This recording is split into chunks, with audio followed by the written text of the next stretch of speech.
Então, portanto, eu vou passar a palavra, a palavra, portanto, ao professor Bernardo Weimar, que vai começar a discussão, o debate com o Manuel de Araújo.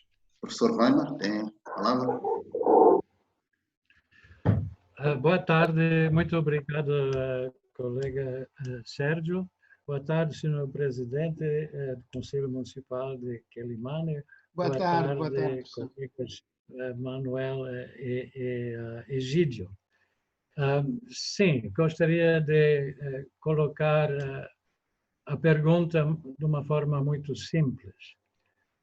Esta revisão parcial da Constituição que introduz o mesmo modelo, basicamente, que já existia com as autarquias para o nível das províncias, com governos ou órgãos descentralizados a nível provincial, com autonomia administrativa, patrimonial e fiscal, e com eleições do governador das províncias, e está previsto também, a partir de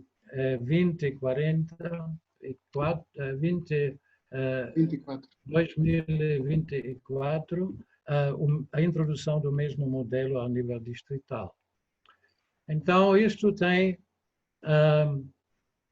profundas mudanças para a maneira como o país está a ser governado. Então, a minha pergunta, a primeira pergunta ao senhor presidente é que como isto é percebido pelo município e os seus órgãos de Quelimane, e para além disso, da ANAM, da Associação Nacional dos Municípios Moçambicanos, que é o órgão, digamos, agregado em que todos os municípios estão representados. Talvez poderíamos discriminar, porque todos têm receitas próprias, né? As novas entidades provinciais têm funções, às vezes ainda não bem definidas claramente ao nível provincial, entre os órgãos eleitos e descentralizados e o representante do Estado. Então, como isso afeta, do ponto de vista institucional, legal e do ponto de vista fiscal, na sua opinião, o município de Quelimane em particular e os municípios moçambicanos em geral? Bom, muito obrigado. Em primeiro lugar, a agradecer ao IESE por este convite que nos faz e também dizer que sinto-me bastante honrado por ter esta plateia de estudiosos que se preocupam com as questões de governação, em especial as questões sobre a descentralização. Primeiro, se calhar, começar por dizer, vai ser muito difícil falar em nome da Associação Nacional dos Municípios, apesar de eu ser, de facto, vice-presidente da mesa do Conselho Nacional, mas ainda não houve uma reflexão conjunta da parte desta associação sobre estes processos, de maneira que talvez eu fale mais em meu nome pessoal do que em nome da ANAM. O que eu poderia dizer em relação à ANAM foi o facto de esta instituição que congrega aqueles que na prática exercem estas funções de forma descentralizada, portanto, a ANAM não ter sido consultada em nenhum momento durante este processo da efetivação desta revisão parcial da Constituição. Quer dizer, houve uma decisão que foi tomada e, a meu ver, penso que teria sido mais legítimo se esta associação, que congrega todos, não só os presidentes dos municípios, mas também os presidentes das assembleias municipais, portanto, se tivessem sido consultados ou, no mínimo, tidos em conta. Portanto, não houve este processo de troca de informação, de consulta. Portanto, foi um processo extremamente impositivo, portanto, de cima para baixo e sem nenhuma possibilidade, digamos assim, de consultação a estas entidades. A Assembleia da República tentou, de uma forma, fazer uma consulta, mas que, pelo que eu pessoalmente participei, na única reunião que a Comissão de Descentralização teve cá na cidade de Quelimane, mas que, daquilo que saiu, nada do que foi discutido pareceu ter sido tomada em conta. Ou seja, foi um window shopping, foi um exercício mais de marketing do que de própria auscultação. E tenho aqui a dizer que a classe legal aqui na província da Zambésia, tanto os procuradores, os juízes e os advogados, tiveram uma participação muito importante nessa reunião, mas tudo o que foi levantado, penso que não foi tomado em conta. Portanto, isto só para responder a uma parte da questão que colocou quando se referia qual era, digamos, o posicionamento ou a visão que a ANAM tinha em relação a este processo. Ora, no que se refere à questão fiscal, me parece ser ainda muito cedo para apurar as consequências destas mudanças, no sentido de que os próprios órgãos, tanto o governador provincial como o secretário de Estado, apesar da lei já ter sido publicada e ser do conhecimento geral, ainda estão a tatear o terreno e ainda há uma percepção de que não existe um diálogo efetivo entre estes dois órgãos. E eu até podia dizer, há uma certa confusão. E muitas vezes o que nós, ao nível autárquico, fazemos, quando queremos resolver um assunto, é fazer a mesma carta com o mesmo conteúdo e enviar tanto para o governador como para o secretário de Estado, porque nós, de facto, não sabemos quem é que vai responder e para evitar mal-entendidos ou percepções de que, bom, parece-me que o município está mais a colaborar com um ou com outro, então nós normalmente fazemos duas cartas e mandamos para os dois. E depois vemos quem é que vai responder. Mas também, uma terceira questão é nós notarmos que já estamos, por exemplo, em meados de julho e ainda não existe nem sequer uma proposta do plano de atividades para o ano 2020. Então, a pergunta é, se não existe um plano de atividades, se não existe um orçamento para a província ainda elaborados, esses instrumentos ainda não foram depositados na Assembleia Provincial, como é que esses órgãos estão a funcionar? Com que base? Isso também vem adensar um pouco a nuvem em termos de desafios e até de relacionamento entre as diversas instituições. Portanto, há um horizonte bastante nublado no que se refere à relação entre as autarquias locais, no sentido, portanto, dos municípios, como tradicionalmente existiam, e as novas entidades criadas, porque, de facto, não há uma clarificação sobre, apesar da lei de definir, mas aquilo que existe na prática é que nós vemos, muitas das vezes, o secretário de Estado a exercer competências e funções em áreas que, pela lei, deveriam estar reservadas ao governador provincial. E isto, portanto, cria uma grande densidade de nuvem no horizonte e também no relacionamento entre as entidades. Quanto ao impacto fiscal, como eu disse, ainda é muito cedo, porque os governos, nem os provinciais, muito menos as representações de Estado, deram passos nesse sentido. Portanto, há uma expectativa de que não haja áreas de sobreposição, mas do ponto de vista legal, também faz essa pergunta, sabe que o decreto 33/2006 diz que a educação primária e a saúde primária nas áreas municipalizadas deveria estar sob gestão dos municípios. Mas, como também devem saber, apenas o município de Maputo é que recebeu uma parte dessas competências, e é o caso de Pemba, que recebeu uma escola, e Gaza, que penso que recebeu uma unidade sanitária, mas o resto dos municípios não beneficiou deste processo. Mas também, nesta revisão constitucional,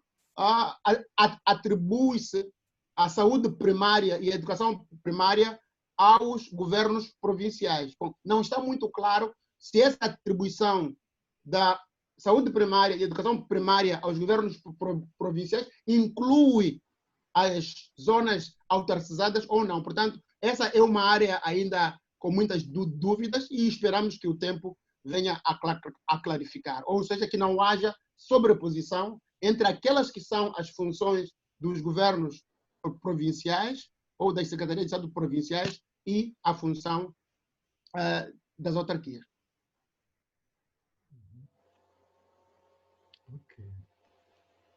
Muito obrigado, Manuel de Araújo. Ainda estamos a discutir a mesma questão relacionada com as reformas constitucionais, portanto, realizadas em 2018, em relação à questão de descentralização, e neste contexto vou convidar o professor Egídio Guambe para também colocar a sua questão ao Manuel de Araújo. Muito obrigado, e muito obrigado a todos também que estão aí a participar, e para já saudações ao presidente Manuel de Araújo. É um prazer enorme poder discutir efetivamente com as pessoas que estão a viver o dia a dia do processo de descentralização. Bom, eu penso que o professor Weimann fez uma contextualização que dispensa que eu continue em volta dela. A única questão que eu podia pedir, assim, como de forma complementar, é verdade que ainda é muito cedo para a gente avaliar isto, mas obviamente o presidente tem algum sentimento em termos de alterações efetivas à prestação de serviço público municipal, resultante deste novo figurino, o sentimento que está tendo em termos de concretização, de facto, do fim último, vamos dizer, da existência do município, que é proporcionar, vamos dizer, alguma satisfação às necessidades públicas locais. Qual é o sentimento primeiro em relação a isto? Bom, portanto, até este momento, como disse, ainda não houve nenhum indício de interferência.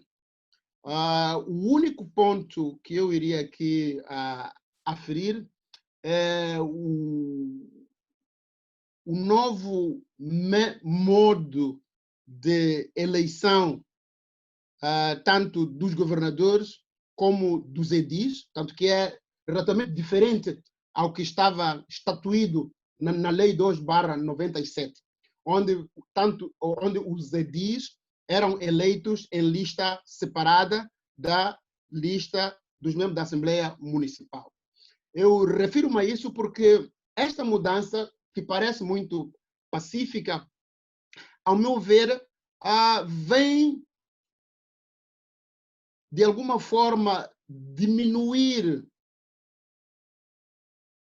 aquele que era um dos fatores legitimadores ou um dos argumentos a favor dos processos de descentralização, que é o facto da ligação estreita entre os eleitores e os eleitos. Ou seja, no modelo 2, tanto regulado pela lei e definido pela lei 2/97, onde o edil era eleito numa lista única, havia não só uma proximidade, como também havia uma relação muito mais estreita entre o eleitorado e o edil. Não só, eu penso também via reforçar a ideia de Montesquieu, portanto, da separação de poderes. Porque, portanto, nós tínhamos o executivo eleito como na sua própria lista, com certos poderes, enquanto que a alteração que é feita e o poder que é dado à Assembleia Municipal, por exemplo, de querendo ou tendo razões suficientes, poder iniciar o processo de destituição do edil, afasta o bem público, que deveria ser a primazia destes processos de democratização, ou seja, subordina de alguma forma o bem público ao interesse quer partidário e muitas vezes até não partidário no sentido lato, mas partidário no sentido dos interesses dos membros da Assembleia Municipal. Ou seja, se antes, por exemplo, o presidente do município poderia resistir a certas demandas dos membros, em termos de direitos dos membros da Assembleia Municipal, como, por exemplo, exigência digamos, de motorizadas, exigência de fatos de gala ou exigência de aumentos salariais. Portanto, no modelo anterior, o presidente do município tinha mais margem de manobra. Portanto, e, dessa forma, poderia concentrar os recursos para a satisfação dos interesses dos municípios, ou seja, construindo infraestruturas, estradas, e, portanto, resolvendo aquele que seria o interesse público. No atual modelo, o presidente do município tem uma margem de manobra muito inferior.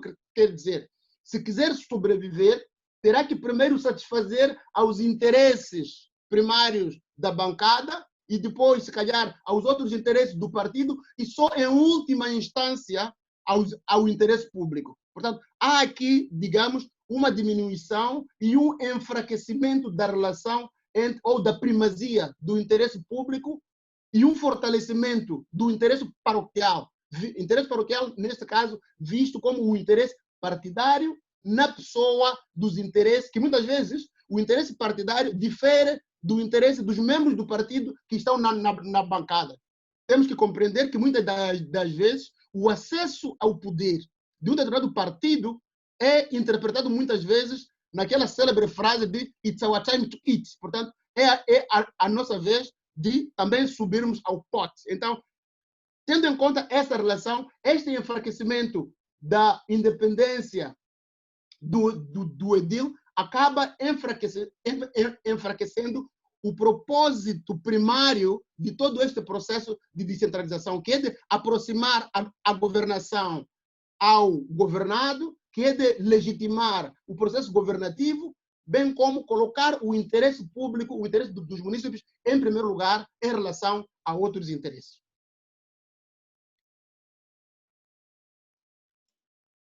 Obrigado. Dr. Manuel Barroso, alguma questão em torno deste assunto? Sim, muito boa tarde a todas e todos. Muito obrigado, professor Chave, pelo convite. Um prazer poder participar neste evento. A minha primeira pergunta para o presidente Manuel Araújo tem a ver também com o processo da reforma constitucional, mas até agora, no âmbito político, também no âmbito acadêmico, o tema da discussão tem sido essa relação de cooperação, conflito entre as figuras do governador provincial e do secretário de Estado. Eu queria perguntar se considera que a implementação das reformas da descentralização provincial pode ter algum impacto ou implicações para com os governos municipais. Não sei se poderia comentar sobre isso. Muito obrigado. Bom, eu penso que poderá ter, no sentido positivo ou negativo, dependendo da correlação de forças. Para começar, este conflito entre o governador e o secretário de Estado, em princípio, é, digamos, benéfico às autoridades locais, porque há uma competição no nível provincial. E havendo competição, há uma disputa, digamos assim, entre o governador e o secretário de Estado pelo controle do poder. Controle do poder entendido como poder efetivo ou então como capacidade de influenciar o que acontece, quer nos municípios, quer nos distritos. Portanto, a esse nível, nós, havendo competição, existe a probabilidade dessa competição ser usada de forma positiva para a resolução das questões, ou seja, se o edil não consegue resolver uma série de questões com o governador, pode recorrer ao secretário de Estado. Mas, por outro lado, pode ter um efeito negativo, no sentido de que, se o secretário de Estado, na sua competição com o governador e na sua luta pelo controlo ou para ter mais influência na província, perceber de que um município ou outro estarão naquilo que eu chamaria de zona de influência do outro, poderá haver aquilo que eu diria possivelmente de sanções não efetivas, mas em termos de atraso dos processos, dos procedimentos e, portanto, das soluções. Portanto, há um potencial tanto positivo como negativo, mas que irá depender da forma como cada um dos integrantes destes vários órgãos for gerir este. Portanto, é um espaço de disputa de poder e de influência, que tanto pode ser positivo, como eu dizia, como também pode ser negativo. Muito obrigado. Muito obrigado. As questões são muitas, mas vamos passar para o professor Egídio Guambe para discutir um pouco com o Manuel Araújo sobre questões relacionadas com partidos e gestão autárquica. Portanto, passo a palavra ao Dr. Egídio Guambe. Muito obrigado mais uma vez e obrigado pelas sábias respostas que o Presidente está a dar. Há uma questão que, obviamente, o Presidente já começou a tocar, nesta questão de preocupação sobre o alto nível de domínio, quer dizer, uma agenda de reforma que, na verdade, me parece mais partidária do que necessariamente uma reforma com um pressuposto de interesse público, se bem entendi a resposta anterior.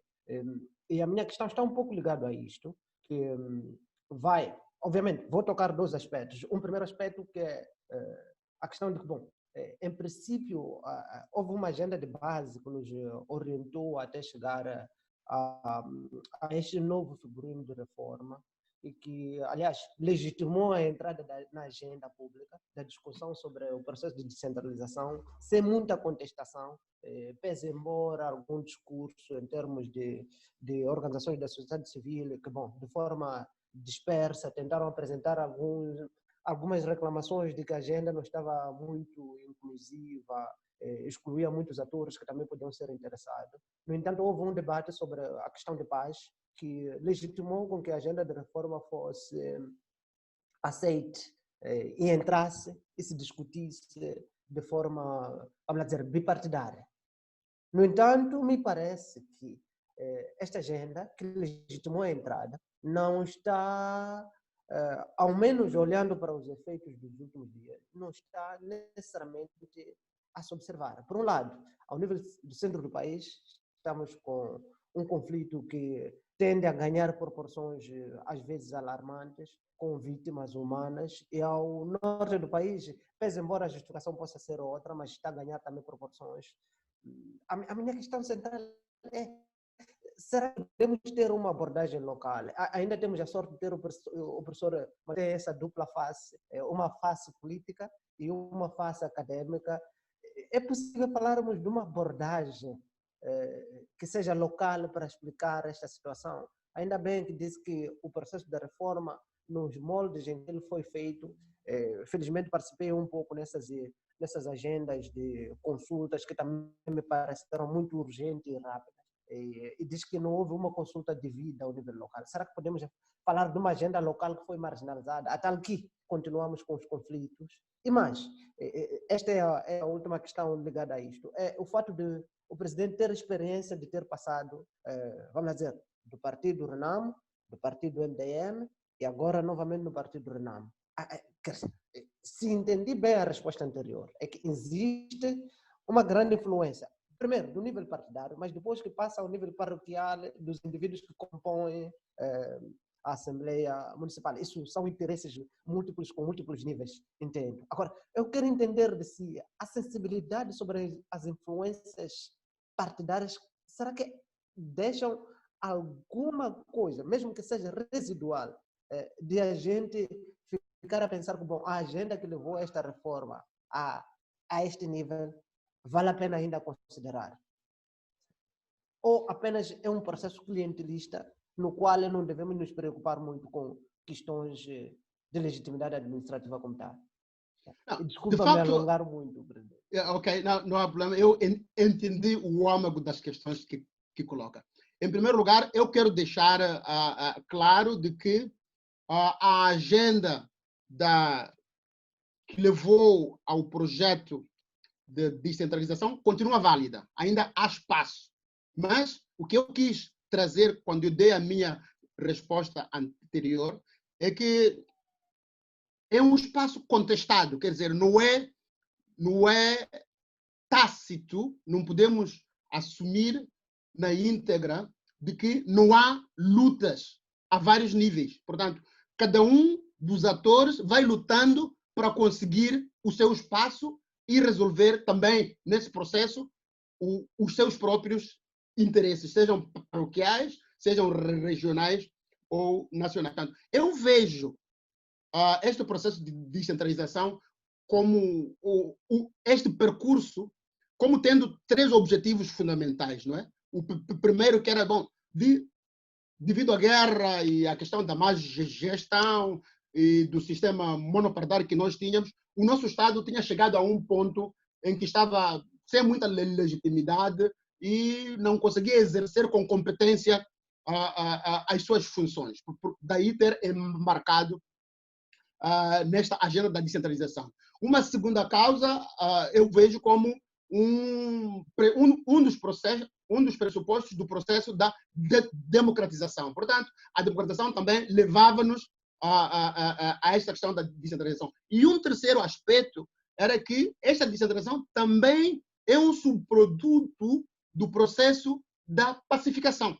E é nesse último aspecto da pacificação que eu iria responder à sua questão. Se há espaços locais, agendas locais que ainda legitimem esse processo. Eu acho que sim. Porque, por exemplo, se a agenda da reforma ao nível dos governos provinciais tivesse tido resultados diferentes dos que nós tivemos, ou seja, se tivesse, porque eu defino que o grande problema que nós temos neste processo de pacificação, de democratização e de legitimação é o modelo que nós adotamos com a nossa Constituição de 1990 de the winner takes all, ou seja, o vencedor fica com o bolo todo. Portanto, o processo da descentralização eu vejo como uma das formas de colmatar essa lacuna, tanto mais que foi o que legitimou, como dizia, a recepção, quase ou a imposição deste modelo da eleição dos governadores, sem muita discussão, porque já havia uma plataforma ou um entendimento nacional de que a ideia da eleição dos governadores visava resolver um problema, então, ou se calhar um problema que nós podemos bifurcar em 2. Portanto, por um lado, o facto da Renamo estar a reclamar que, bom, eu ganho em certas províncias, mas que depois o governador é nomeado. Portanto, esse era um problema. E por outro, que é também a razão fundamental, o facto de que o vencedor das nossas eleições, portanto, nomeava todos os quadros. Portanto, a ideia era minimizar isso. E foi por isso que não houve, digamos, muita contestação. E a segunda que eu dizia que era a questão da necessidade da paz. Portanto, cria-se a paz e as pessoas engoliram o pacote todo na esperança que, bom, pelo menos com esse pacote nós vamos ter a paz. Ora, a esperança era que este preceito do winner takes all fosse, digamos, amortizada. Portanto, caso um dos partidos da oposição tivesse ficado com uma ou 2 províncias, isso alimentaria a esperança de outros setores de que é possível nós vermos as nossas aspirações realizadas. Ora, quando não acontece, e nós temos o resultado que nós temos, em que a Frelimo fica com todos os governadores provinciais, o nível de frustração ao nível local aumenta. E eu não tenho dúvidas de que, de alguma forma, é esse nível de frustração que acaba sendo o combustível de apoio às insurreições, tanto na zona norte do país, como na zona centro do país. Porque há uma frustração de parte considerável da população de que, afinal de contas, na ótica dessa franja da população, esta reforma não resolveu o problema fundamental, que era the winner takes all. Portanto, não resolvendo, portanto, alimenta-se essa frustração ao nível local, e isso depois pode ser... Portanto, hoje temos um conflito na Zona Norte, mas se continuarmos neste andar, poderão surgir outros conflitos em outras regiões, ou então teremos o alastrar desses conflitos. E o pior de tudo seria a junção dos conflitos do norte e do centro. Eu penso que aí seria um cenário extremamente calamitoso para o nosso país. E o exemplo que eu dou para caracterizar, e só para concluir a minha resposta, é de uma panela a ferver. Portanto, se essa panela não tiver algumas janelas por onde o vapor ou a pressão possa escapar, o que nós iremos ter é que, em algum momento, por causa da pressão do vapor, a tampa terá que saltar para permitir que o vapor saia. E eu acho que as eleições locais e as eleições provinciais eram essas janelas que permitiriam aqui uma parte da frustração ou desse vapor pudesse se libertar para poder manter a nossa panela ainda no fogão, ou então a tampa da nossa panela no fogão. Não havendo esses vasos, então a probabilidade é de que, de facto, ou percamos a tampa, ou então, quem sabe, a própria panela. Muito obrigado, Manuel de Araújo. O professor Bernard Weimar ainda tem questões relacionadas com as reformas constitucionais. Professor Weimar.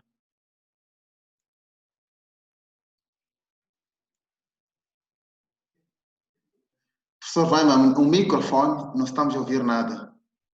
É que o micro dele está fechado. O professor tem que abrir o micro. Desculpa. Sim, a minha pergunta é ligada com aquilo que acabou de dizer, senhor presidente. O modelo era, na perspectiva, nomeadamente, do partido que representa, no Conselho Municipal de Quelimane, uma governação territorial partidarizada. Esta foi a premissa, pois não? Através de uma reforma de descentralização, ter acesso ao poder, pelo menos ao nível provincial. Mas esta premissa tornou-se uma falácia, né? De facto, por causa dos resultados eleitorais. Então, quais são, digamos, as implicações estratégicas políticas, quer na qualidade de governante, quer na qualidade de representante de um partido, de fazer com que a pressão sobre a panela diminua? Essa é a minha pergunta. Não sei se faço-me entender. Bom, parece-me que entendi, mas portanto, quais seriam as implicações? Portanto, eu acho que, primeiro, disse que foi uma falácia, mas a questão que eu iria colocar, é verdade que foi uma falácia, mas por que é que foi uma falácia? Foi uma falácia porque, no meu entender, o processo não foi justo e transparente. Porque eu acho que se o processo tivesse sido justo e transparente, não teria sido uma falácia na dimensão em que nós temos. Eu penso que tanto os relatórios da União Europeia, os relatórios do próprio AISA, o relatório da Commonwealth, portanto, documentam e mostram de que este processo foi um processo extremamente longe dos parâmetros de qualquer eleição. Portanto, aqui o problema, diria eu, não está no modelo. O problema está no processo de implementação desse modelo. Então, do ponto de vista estratégico, eu penso que devíamos nos concentrar em corrigir esses processos, que é para nós podermos ter... portanto, eu posso, sendo cozinheiro, posso ter bons ingredientes, mas se, tanto, confecciono os ingredientes, mas se eu não tiver o fogão para poder... Se o fogão tiver deficiência, o prato poderá não sair com a qualidade que eu esperava. Portanto, não sei se chamaria isso de uma falácia, mas o ponto é que não houve condições no terreno, condições práticas, no processo da implementação da minha ementa, de maneiras que não tive o resultado das misturas e dos produtos que eu fiz. Portanto, agora, nós não devemos, do ponto de vista estratégico, deitar o bebê com a água, não é? Portanto, se a água está suja, nós tiramos o bebê e entornamos a água, colocamos uma nova água. Portanto, seria desta forma que eu responderia à sua questão, tanto do ponto de vista político como do ponto de vista estratégico. É importante que se reforcem os instrumentos de controle, quer a nível interno, quer ao nível da observação, quer ao nível dos atores da sociedade civil, porque também foram vítimas. A morte do Mucavel, a morte, ou seja, os observadores da sociedade civil foram vítimas deste processo. Eles não foram credenciados. Portanto, não foi só uma questão de exclusão dos partidos políticos, mas também exclusão de observadores e aquilo que eu tenho dito, que foi o uso da força no dia da votação para subverter a vontade popular, que normalmente, quando o exército intervém para mudar a vontade popular, eu costumo chamar disso de um golpe de Estado. Portanto, foi mais ou menos isso que aconteceu. Portanto, o problema é que, do ponto de vista político e estratégico, não seria o conteúdo nem das reformas, nem da expectativa que a sociedade tinha em relação aos resultados. Mas eu colocaria ênfase no processo ou na materialização desse desiderato. Muito obrigado. Muito obrigado. Temos outras questões. Eu sei que é um assunto interessante, mas vamos passar para outras questões. Tem a questão de um dos grandes desafios que os municípios têm, é a mobilização de receitas, portanto, a arrecadação de receitas, mobilização de recursos, e vamos discutir esta questão agora. Passo a palavra para o professor Weimar e a seguir será o professor Barroso.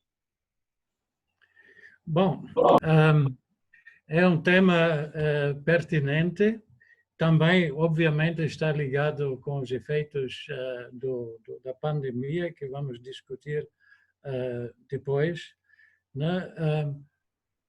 Sempre foi um assunto de debates acesos como financiar, nomeadamente, as despesas de capital por as várias fontes que os municípios têm, incluindo transferências, face à rápida urbanização e ao crescimento populacional. Nos 6 anos, num estudo que fizemos para o Ministério da Economia e Finanças, financiado pela GIZ, vimos que houve um crescimento palpável das receitas, do total das receitas, também das transferências do governo central, das receitas próprias e das receitas fiscais, com variações entre, digamos, as cidades e as vilas, etc., mas houve um crescimento. Mas por várias razões, incluindo os efeitos da crise econômica que resultou, pelo menos parcialmente, das dívidas ocultas, as receitas têm uma tendência de estagnar. Significa o próprio município tem grandes desafios de financiar as suas despesas, nomeadamente de capital, para serviços, etc. Então, Sr. Presidente, como lida com esta dicotomia? Por um lado, ter mais responsabilidades, mais necessidades de incluir cada vez mais pessoas necessitadas e dar resposta à urbanização. E, por outro lado, tem uma escassez de recursos. Bom, este é aquilo que se tem dito the 1 million question, né? Portanto, dizer que a situação em que os municípios se encontram não é muito diferente da situação em que Moçambique também se encontra, em tanto que país, em termos de dependência de recursos externos. Portanto, a relação é mais ou menos entre 60% a 65% e 30% a 40%. Ou seja, normalmente as receitas internas cobrem cerca de 30% das despesas e cerca de 60% a 70% são remessas que vêm de fora, seja do governo central ou então donativos. Portanto, como eu dizia, essa é a característica da maior parte dos municípios em Moçambique. E também, e se formos a ver, é mais ou menos a relação também que o nosso país tem para com o mundo exterior. A segunda questão, portanto, é um problema estrutural. Não é só dos municípios, mas é do país como um todo. E ao discutirmos isso, temos que olhar também para o país. E também quero concordar com o professor Vaina de que, devido uma das janelas que nós tínhamos, eram de facto os donativos ou a relação de cooperação que nós tínhamos, quer com as gemelagens ou com os fundos externos. Que, de facto, devido às dívidas ocultas, essa torneira está literalmente fechada. Portanto, é uma situação bastante complicada porque estando fechada a fonte externa, tanto para o governo como para os municípios, o que é que o governo faz? O governo também fecha as torneiras. Portanto, são duas torneiras externas que se fecham em relação ao município. E isso vem acrescentar a pressão sobre as necessidades e sobre as despesas. Só para dar um exemplo, no caso do município de Quelimane, entre o FCA, que é o Fundo de Compensação Autárquica, e o Fundo de Investimento às Iniciativas Locais, entre 2019 e 2020, baixou em 23 milhões de meticais. Ora, isso tem implicações graves. E numa altura em que nós temos o Covid, ou seja, a única janela que nós tínhamos eram as receitas internas. E das receitas internas, tirando o IPRA, que não sofre variação com Covid, as outras todas, portanto, são os mercados ou as taxas de atividade econômica. Ora, com o Covid, muitas dessas empresas ou pequenos negócios fecharam. Ou então tem que diminuir, tem que fazer o distanciamento social. Portanto, isso vai implicar, ou já está a implicar, uma queda substancial de receita. Ou seja, é um quadro onde há uma queda das receitas internas, há uma queda das receitas que vinham da parte do governo e há uma queda, para não dizer extinção, das receitas externas. Então, o que é que nos resta? Bom, resta-nos a eficiência na coleta dos poucos recursos que há, e nós, por exemplo, no município de Quelimane, tivemos que criar ou reativar uma comissão que nós tínhamos. Portanto, tenho aqui que agradecer ao professor Veima, que há alguns anos atrás, em 2017, produziu um estudo que era o empenho e potencial tributários dos municípios de Moçambique, os casos de Quelimane e Nampula, onde deu-nos algumas ideias sobre como é que nós, ou sobre, primeiro, qual era o potencial de cada uma das fontes de receitas, e nós pegamos nesse estudo, estamos a trabalhar com várias equipas no sentido de maximizar aquele que é o potencial. Se calhar não chegaremos ao nível de todo o potencial, mas estamos a caminhar nesse sentido. E um dos recursos, como eu dizia, é o IPRA. Mas tenho que dizer de que, infelizmente, eu tenho dito muitas vezes de que a nossa luta de libertação nacional, portanto, para a nossa independência, também foi, de alguma forma, uma luta anti-imposto ou anti-mussoko. Portanto, a ideia do ideário revolucionário da independência era de que nós queremos a independência porque queremos deixar de pagar imposto. Esquecemos que o Estado pós-colonial precisaria desse mesmo imposto. Portanto, os impostos não são um instrumento muito bem visto pelos munícipes, porque para os munícipes significa alguém estar a cobrar imposto, traz a eles a ideia do colonialismo, ou seja, de um instrumento que era usado pelo colonialismo e que a independência tinha colocado como um elemento a afastar. Portanto, há aqui um desafio, digamos, de necessidade de libertação da mente dos munícipes para ou educação, uma educação tributária, para que o munícipe compreenda de que a descentralização não são só direitos. O fato de ele ter o direito de votar corresponde a uma responsabilidade de poder contribuir para que esse governo autárquico, que é dele, possa funcionar. Mas ainda estamos a uma grande distância desse quadro, onde, de facto, os munícipes têm a sua consciência. Por exemplo, para o caso do imposto pessoal autárquico, na impossibilidade de fazermos cobranças coercivas nos bairros, por um lado, porque politicamente não é apetitoso, por outro lado, porque se calhar poderíamos ter outras consequências, o que nós fazemos é de que qualquer munícipe que queira um documento do município ou um serviço do município, nós cobramos. Portanto, primeiro tem que pagar e só depois é que ele vai beneficiar desse serviço. Seja a questão de uma declaração ou outro. Portanto, há aqui uma necessidade de melhorarmos a consciência dos munícipes. Eu sei que o barômetro que o Manuel Barroso tem, fez um estudo onde os munícipes diziam que se melhorarem os serviços, eles estão dispostos a pagar mais. É verdade, nós também notamos isso. Por exemplo, desde 2011 para cá, os munícipes, portanto, os gráficos que nós temos, e também nesse estudo que o professor fez, demonstra por A mais B de que a participação, a contribuição dos munícipes tem aumentado de ano para ano.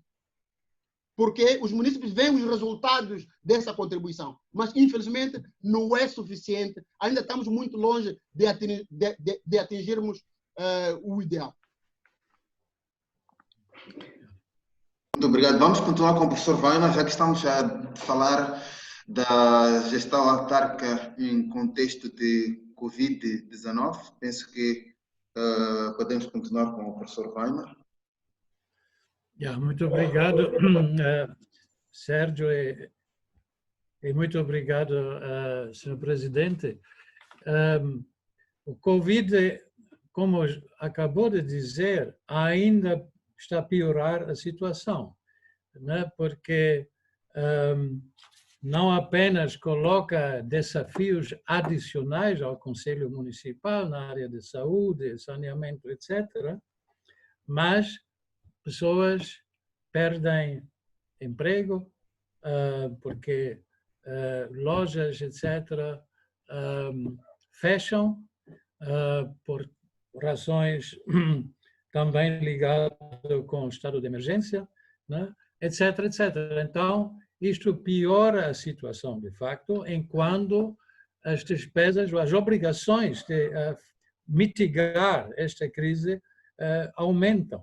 Então, é nisso, como bem disse, Quelimane não é sozinho, o próprio governo está numa situação semelhante, com dimensões maiores.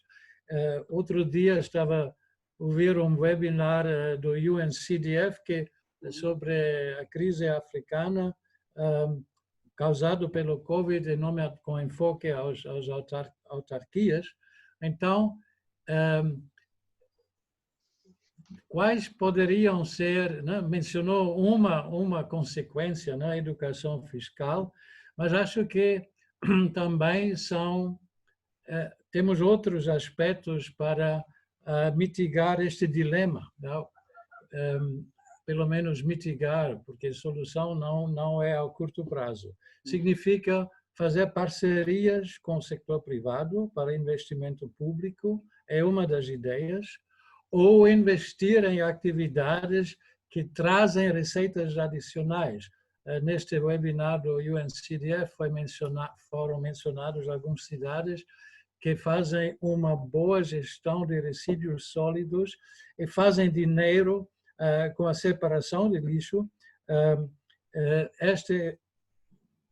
Para alguns municípios é um negócio rentável, então significa criatividade na gestão das receitas e despesas, significa também fazer alianças com o setor privado, fazer lobby junto com o próprio governo central, junto com outros parceiros, né? Talvez modificar alguns programas que estão na fase de desenho ou estão para ser implementado, financiado pelo Banco Mundial, para tentar dar resposta a este desafio adicional que a pandemia coloca não apenas aos municípios, mas particularmente aos municípios. Então, talvez quer comentar sobre estas hipóteses. Professor, eu concordo com todos os pontos que coloca aqui. De facto, é importante que se faça uma parceria com o setor privado. Por exemplo, cá na cidade de Climane, por causa do Covid, nós fizemos uma parceria com o setor privado, onde, por exemplo, o setor privado comparticipa e tem os seus ativistas que nos ajudam no processo, por exemplo, da fumigação dos mercados, etc. Mas o grande problema é que a condição sine qua non para que isso possa funcionar é que tem que existir um setor privado vibrante. No caso da província da Zambésia, como sabe, como resultado da guerra civil e como resultado da má gestão do modelo de economia centralizada, as grandes empresas que aqui existiam colapsaram todas. E depois não houve um projeto para a recuperação desse potencial agroeconômico que existia. Ou seja, o setor empresarial foi decapitado durante a década de 70 e 80. Na década de 90 não houve investimento, e acho que o professor tem dados sobre isso. A província da Zambésia, apesar de ser a segunda em termos de população e de ser a segunda em termos de extensão, depois de Nampula e de Niassa, respectivamente, é aquela que menos investimentos, quer públicos, quer privados, recebeu. Portanto, há aqui um gap em que o nosso empresariado é um empresariado mendigante. Portanto, não tem muito espaço de manobra. Por exemplo, só a cidade de Climane tinha cerca de 15 a 20 fábricas. Havia fábrica de mantas, havia fábrica de coco, havia fábrica de óleo, de sabão, de sapato. Portanto, hoje só tem, eu diria, uma fábrica e meia. Portanto, uma que é a Incala, que transforma os resíduos plásticos, faz cadeiras, carteiras e outro tipo de produtos, e uma, tanto que fabrica óleo. Portanto, fora disso, não há. Quer dizer, se nós quisermos falar em termos de empresariado que produz riqueza, reduz-se a uma única empresa. Ora, se nós aumentarmos e pior, essa empresa, porque é considerada do grupo A ou do grupo B, paga os seus impostos em Maputo, não paga aqui. Quer dizer, nós também precisamos, não só por causa do Covid, mas precisamos de começar com uma agenda para a reforma fiscal sobre as autarquias. Portanto, dando outras capacidades para que, de facto, as autarquias possam aceder a certos recursos que estão fora delas. Na questão da gestão dos resíduos sólidos, concordo, nós temos um projeto piloto, por acaso foi financiado pela União Europeia, o município de Quelimane concorreu, onde nós fazemos a produção de adubo, portanto, ou seja, composto, a partir de resíduos sólidos de origem orgânica. Portanto, é um processo que está a andar. O que nós agora precisamos é de recursos adicionais para fazer o scale-up desse projeto. Mas já começamos e estamos a trabalhar nisso. Temos também um outro projeto em que, portanto, de recolha, lavagem desses plásticos. Portanto, a ideia era que esses resíduos plásticos depois nós iríamos vender à empresa Incala para que possa... Portanto, nós temos tido essas iniciativas, mas não são suficientes para colmatar o déficit que existe, porque é um déficit... Portanto, as duas fontes que se fecharam cobriam mais de 70%, tanto que é o Estado e os donativos. É verdade que temos que melhorar, lógico. O que nos resta, muitas vezes, para além dessas melhorias pontuais, é, de facto, termos que diminuir a despesa. Mas a questão é como diminuir a despesa numa altura em que, devido ao colapso do processo de desenvolvimento nos distritos, porque o que eu falei sobre Quelimane como cidade é apenas uma miniatura do que está acontecendo nos distritos. Os distritos não estão a desenvolver porque não há políticas concretas de investimento e desenvolvimento. E qual é o resultado? É que há um grande êxodo das pessoas saem dos distritos para as zonas urbanas. Então, enquanto nós, como país, não conseguirmos reter as pessoas nas zonas rurais, nos distritos, como havendo projeto de desenvolvimento e de emprego, nós teremos cada vez mais pessoas a saírem dos distritos para as cidades, vindo, portanto, encarecer ou aumentar as despesas numa altura em que deveríamos, de facto, diminuir as tais despesas. E isso traz uma sobrecarga, quer nas estradas, quer nas questões, portanto, dos serviços sanitários e educação e outros serviços que têm que ser dados ao nível local. Portanto, há um problema macro, mas também, de facto, há um problema micro, que nós temos. Nós, ao nosso nível, vamos tentando colmatar os problemas micro, mas não podemos deixar de chamar a atenção àqueles que têm que tomar decisões macros, porque a solução não pode só ser vista ao nível municipal. Muito obrigado, presidente do município de Quelimane.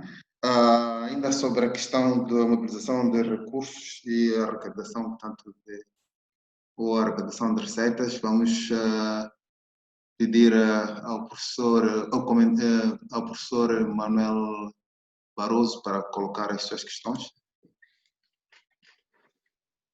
Muito obrigado. Sim, vão ser duas perguntas assim, muito rápido, para deixar tempo para os demais a participar. A minha primeira pergunta, doutor Araújo, tem a ver com que está relacionado, e acho que o doutor mencionou na sua primeira intervenção, com o quadro das atribuições das autarquias locais e o princípio do gradualismo.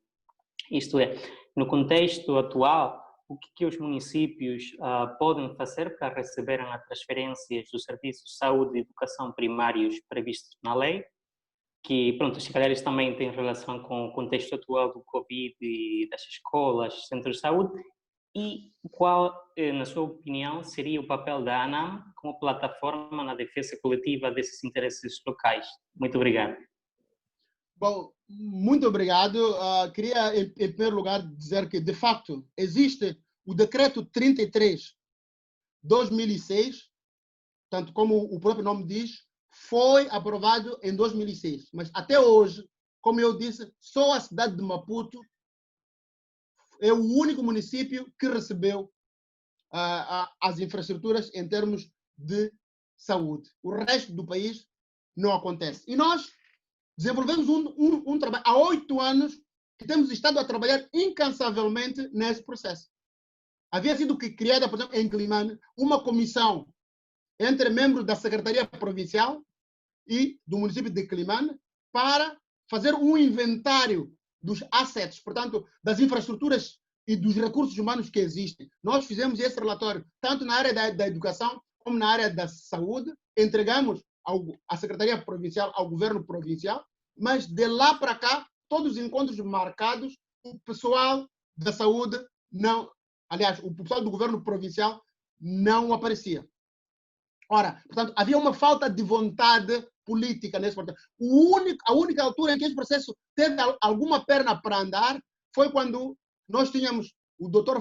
Ferrão como ministro da Educação. Mas como foi um sol de pouca dura, este processo foi bloqueado com a sua saída e até hoje não há nenhuma vontade para que esse processo ande. Quer dizer, só nas eleições do ano passado, em 2019, é que eu compreendi as razões por que o governo central tem essa falta de apetite para descentralizar. Afinal, aquilo que aconteceu com os professores nas eleições de 2019 não teria sido possível nas zonas autarcizadas se os professores estivessem sob coordenação dos municípios. Portanto, há uma razão política, ou seja, partidária, no sentido de manter os professores sob a gestão do governo central, para que, de facto, entre outras, possam até usá-los para as fraudes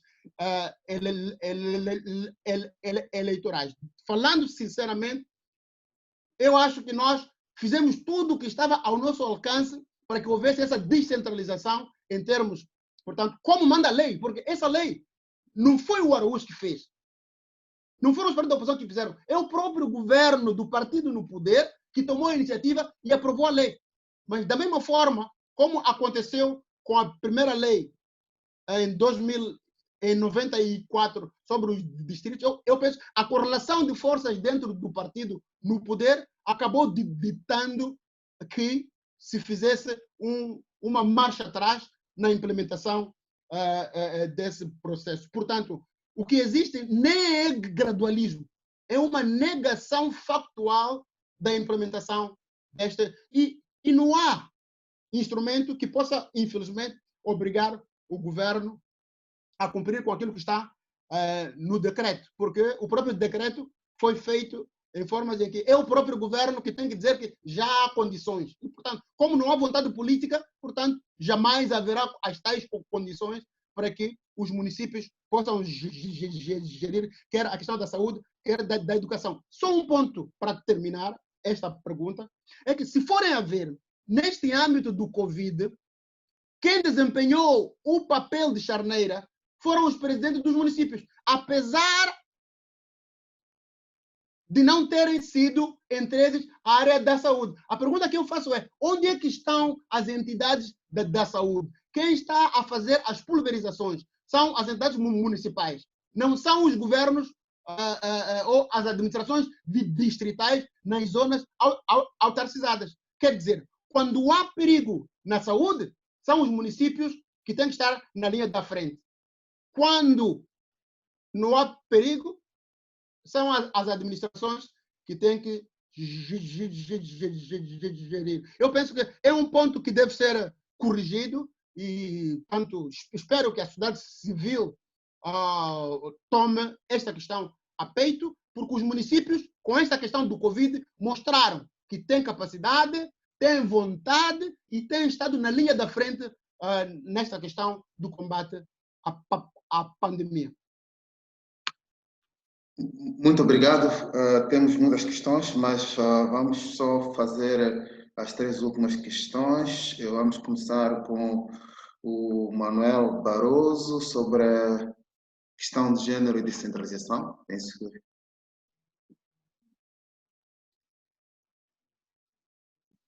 Sim, muito obrigado, professor Chixave. A minha próxima pergunta, doutor Araújo, tem a ver com a promoção da igualdade de gênero no âmbito municipal. E, nesse sentido, gostaria de saber de que formas é que o seu governo está a trabalhar para a integração efetiva de igualdade de gênero, tanto no seu governo, Conselho Municipal, como no âmbito municipal geral. Muito obrigado. Bom, essa é aquilo que eu tenho chamado de no-go area, porque a cultura da inclusão das questões do género, as nossas sociedades, infelizmente, são bastante machistas e tem havido uma grande resistência nestas questões sobre a promoção do género. Por exemplo, eu havia colocado como um dos meus patamares que depois das eleições o governo municipal deveria ter 50% de homens e 50% de mulheres, como forma de nós darmos um impulso nesse processo. Também gostaria aqui de afirmar, há cerca de 3 ou 4 anos atrás, nós chegamos a abordar algumas instituições, que a memória não me trai, penso que foi o Wilsa e a UN Women, para que pudessem nos assessorar. Porque um dos grandes constrangimentos que os municípios têm, para além dos recursos financeiros, é pena que não abordamos essa questão, é a qualidade da força humana, os recursos humanos.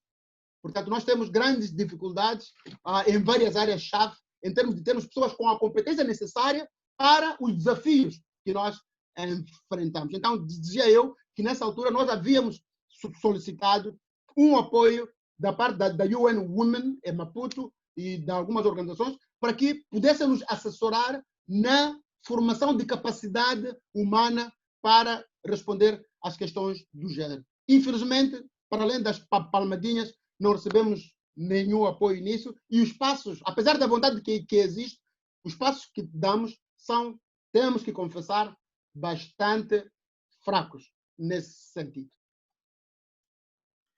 Os municípios são chamados para muitos desafios. Um deles tem a ver com a questão das mudanças climáticas e vou pedir ao professor Bernard Weimar para colocar a sua questão.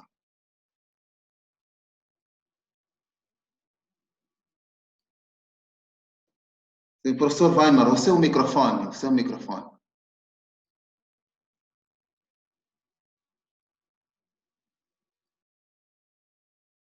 O microfone. Enquanto... Como? Não, dizia que o microfone continua fechado, do professor Weimar. Sim, então enquanto o professor Weimar tenta ligar o seu microfone, vamos passar para o professor Egídio Guambe sobre questões institucionais para aproximar o cidadão do município. Professor Egídio. Muito obrigado, professor Sérgio. Muito obrigado. Olha, a questão que eu queria colocar em relação a esta questão institucional para a participação dos municípios tem a ver com uma parte que o Manuel Barroso já estava a levantar, que é a inclusão de gênero, mas por outra parte é a consideração de que a alteração do processo da eleição do presidente. A experiência indica que, olhando para a revisão de literatura e narrativas que são ditas pelos municípios, é que muitas das vezes a participação do munícipe na gestão municipal dependia muito da personalidade do líder, por conta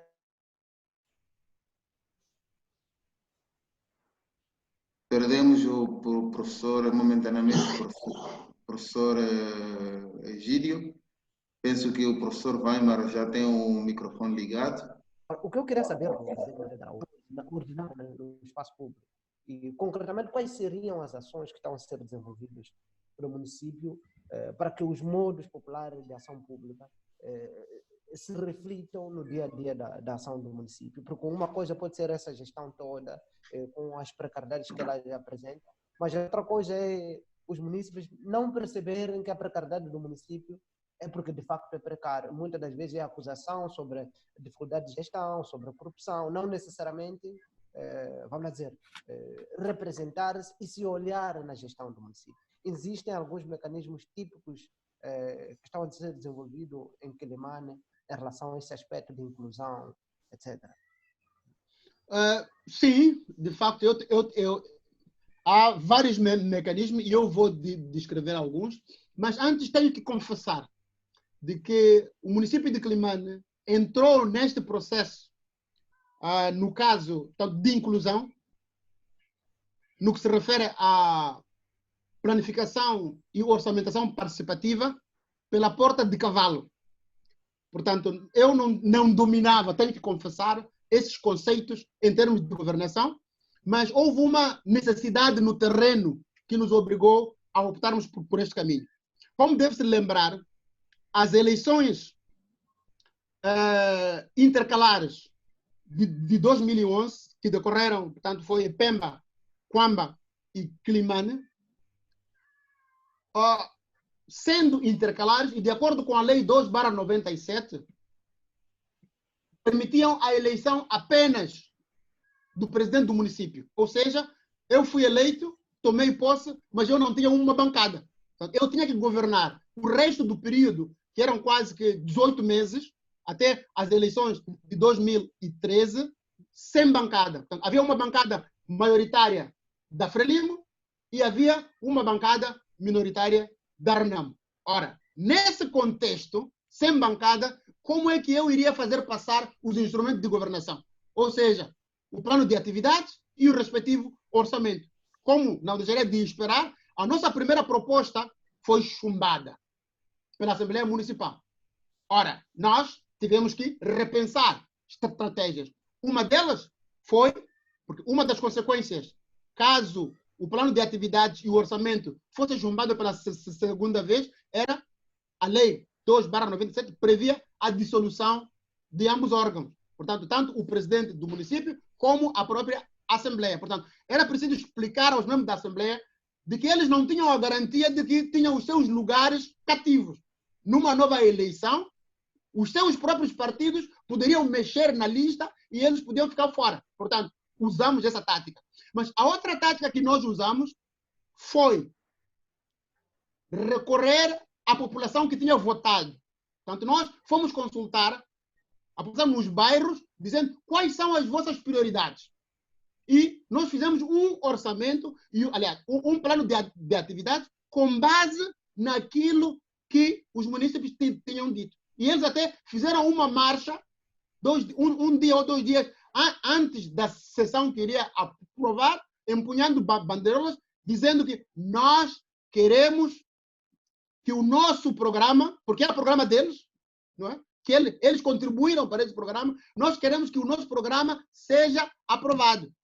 Ou, por outras palavras, a ideia era, caso vocês não aprovem e nós tenhamos que ir para eleições, haverá consequências. Quer dizer, os municípios iriam punir os partidos que não aprovassem. Portanto, essas duas estratégias levaram-nos à aprovação, quer do plano de atividades, quer do orçamento. A partir daí, nós passamos a implementar quer a planificação participativa, quer a orçamentação participativa. Depois disso, é que aprendemos as técnicas formais e etc., e os processos e os métodos através de um projeto chamado de diálogo. Então, nós modernizamos essas técnicas, mas, a priori, foi uma necessidade de sobrevivência.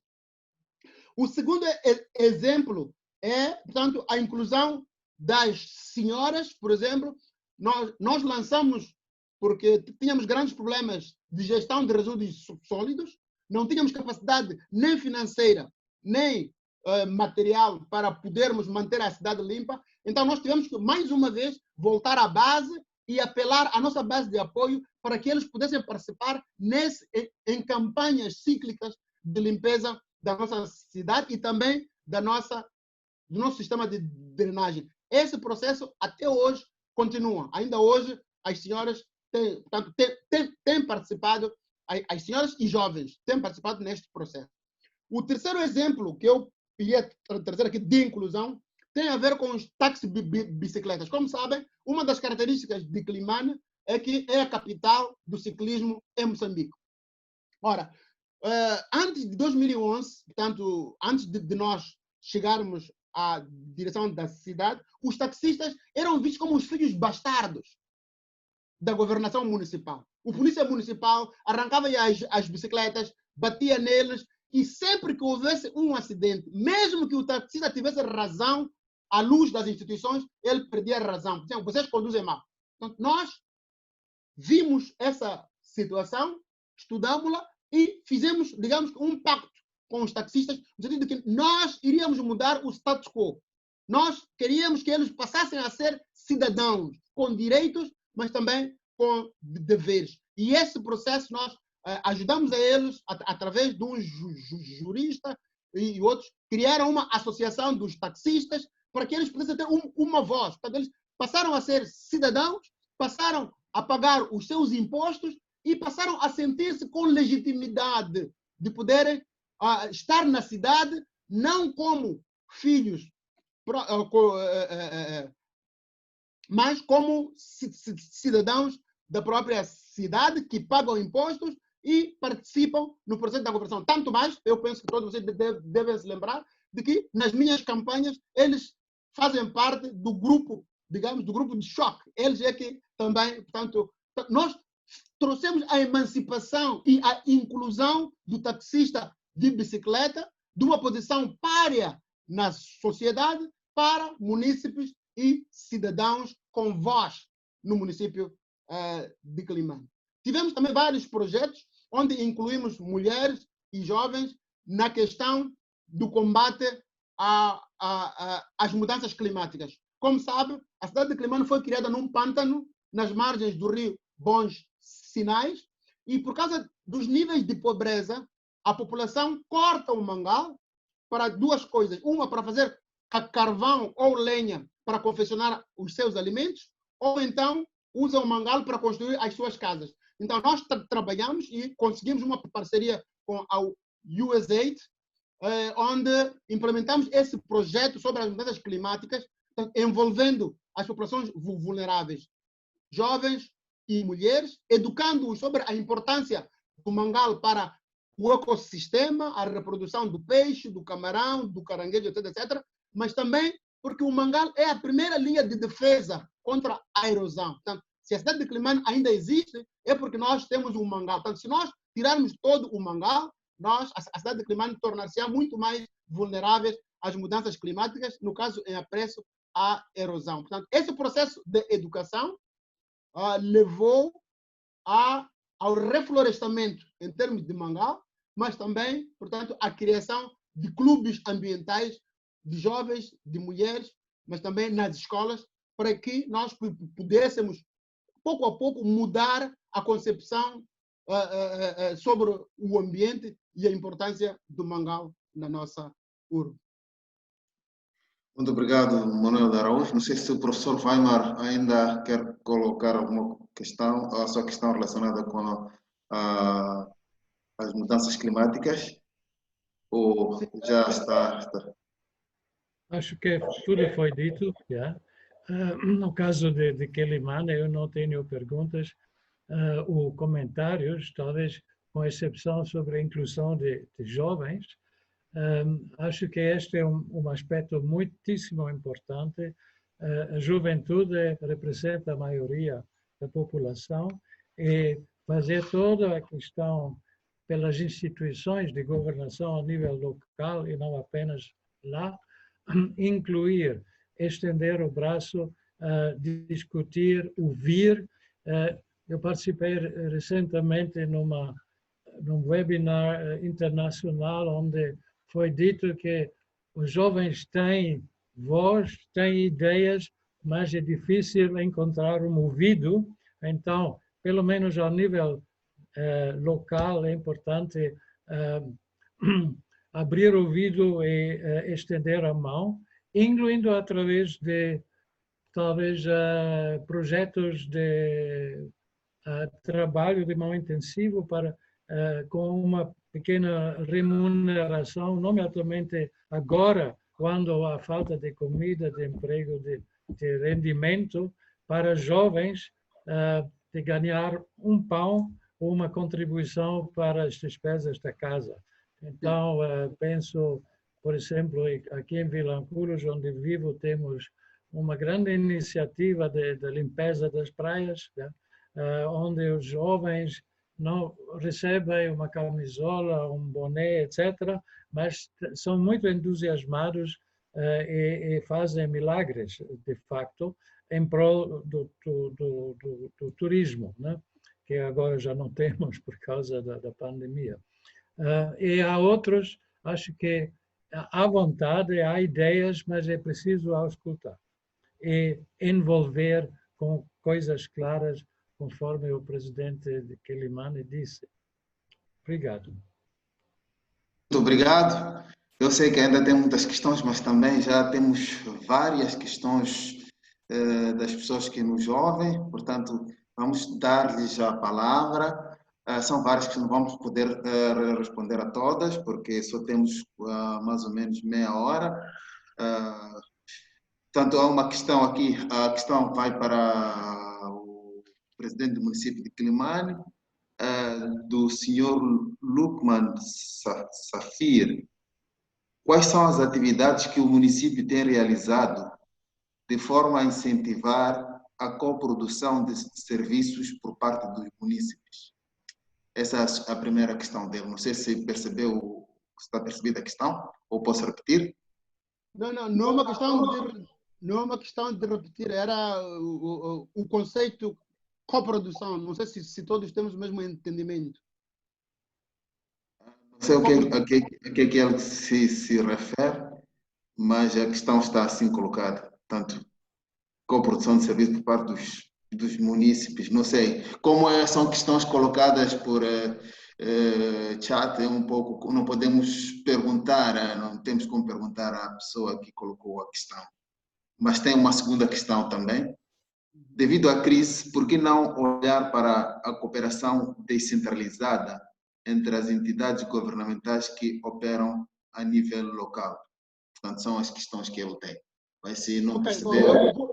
Vou começar pela segunda, enquanto espero que o Safir defina o que ele entende por coprodução de serviços. Portanto, quanto à comunicação descentralizada, como eu dizia, nós, por exemplo, o município de Quelimane tem gemelagem com algumas cidades, como, por exemplo, Setúbal, em Portugal, uma aqui nas Ilhas Reunião, e temos cooperação, por exemplo, com o município de Milão, e este projeto de compostagem, de transformação do lixo em adubo, nós começamos com a cooperação do município de Milão. Nós temos um projeto chamado Quelimane Limpa, portanto, que ajuda neste processo. Também temos um outro processo em conjunto com o município de Milão e o município de Reggio Emilia, na Itália, chamado Quelimane Agrícola. Portanto, nós apoiamos a cadeia de valores, não só no município de Quelimane, mas também no distrito de Niquadala e na Namacurra, que é lá onde se produzem, portanto, onde se ensinam novas técnicas para a melhoria da produção. O processo de transporte desses produtos de Niquadala, Namacurra e na cintura verde da cidade de Quelimane, até desaguar no próprio mercado. Portanto, há intervenções nos 3 níveis. Ao nível do mercado, onde se vende para a melhoria das condições de saneamento, ao nível do transporte dos produtos, mas também em termos de técnicas de produção. Portanto, esses são 2 produtos e é um exemplo dessa cooperação descentralizada.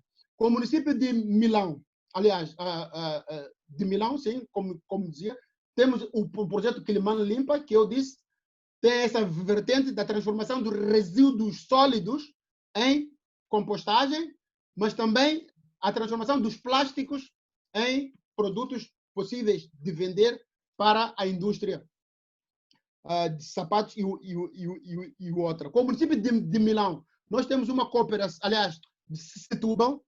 Nós, por exemplo, agora terminamos a construção de uma escola, portanto, de salas de aulas, no bairro de Ivagalano, que já está pronto para a sua inauguração, com apoio do município de Setúbal. Também recebemos 3 contentores de livros, são 135 mil livros que vieram de Setúbal, e agora oferecemos ao governo provincial, à direção provincial da cultura, para que possa fazer chegar à biblioteca provincial, que, bom, infelizmente, antes era a biblioteca municipal. Portanto, nós temos tentado, mas o que acontece, como eu tinha dito antes, é que muitos desses municípios foram afetados. Como sabe, Milão foi gravemente afetado pelo Covid, portanto, as coisas estão mais ou menos em banho-maria, como também, devido à questão das dívidas ocultas, o nosso país deixou de ser visto como um país de pessoas honestas, e isso retraiu muito a questão da cooperação descentralizada. Mas o município de Climane é líder no âmbito das mudanças climáticas. Portanto, nós somos, o município de Climane é vice-presidente de uma organização mundial, vice-presidente para a África, chamada ICLEI, que congrega mais de 2.000 autoridades regionais e autárquicas. E também fazemos parte do Conselho Global ou da direção executiva dessa organização. Portanto, a partir dessa instituição, nós também temos tido acesso a várias plataformas para contactos com vários municípios. Portanto, para dizer que é uma ideia válida e nós aceitamos-la e temos estado sempre que possível. Também dizer que temos uma gemelagem com o município de Blantyre aqui no Malawi, onde, portanto, tanto eles como nós temos interagido, temos participado na Feira Internacional de Blantyre. Aliás, o ano passado fomos o município de Climane, o pavilhão do município de Climane foi o melhor pavilhão internacional na Feira Internacional de Blantyre. E, portanto, temos estado a desenvolver essas ações. Temos também uma cooperação com o município de Lidingö, na Suécia, que tem apoiado as escolas privadas aqui no município de Climane. Alguns professores de Climane já foram por 2 vezes para aprender do processo de educação e trocar experiências nessa questão do gênero que o colega Manuel aqui havia mencionado, na questão de como é que os suecos têm a sociedade que eles têm. É porque eles começam na educação primária a ensinar os valores democráticos, os valores sobre os gêneros nas suas escolas primárias. Então, nós temos estado a aprender com eles e a tentar introduzir paulatinamente no nosso sistema de ensino. É verdade, tenho que confessar, temos tido grandes dificuldades em trabalhar com as escolas públicas. Nós queríamos trabalhar com metade privadas, metade pública, mas não fomos recebidos nas escolas públicas, então optamos por trabalhar com as escolas privadas, que era para não perdermos o projeto. Muito obrigado. Já temos esclarecimento do Safir. Ele diz coprodução, está a saltar, coprodução, espaço de produção conjunta de serviços entre a entidade municipal e os munícipes. Não sei se está claro. Mas se não está claro, podemos passar para outra questão, não tem? Até ele esclarecer de novo. Podemos passar para outra? Sim, vamos. Eu não vou seguir a ordem. São muitas questões, de facto. O debate está muito interessante. Há muitas questões. O senhor Tomás Rogério Tambo diz: eu gostaria de ouvir do professor Manuel de Araújo se sente frustrado com a nossa democracia ao ponto de querer abandonar a política por causa da forma como ocorreram as eleições no ano passado. Bom, frustrado, sim, porque quando nós pensávamos que finalmente Moçambique já tinha descoberto o gás, que Moçambique ia fazer o take-off para passar a fazer parte de um nível médio ou de países de renda média, não é? E que tínhamos um processo de democratização que estava a caminhar na direção certa, não é? Nós vemos que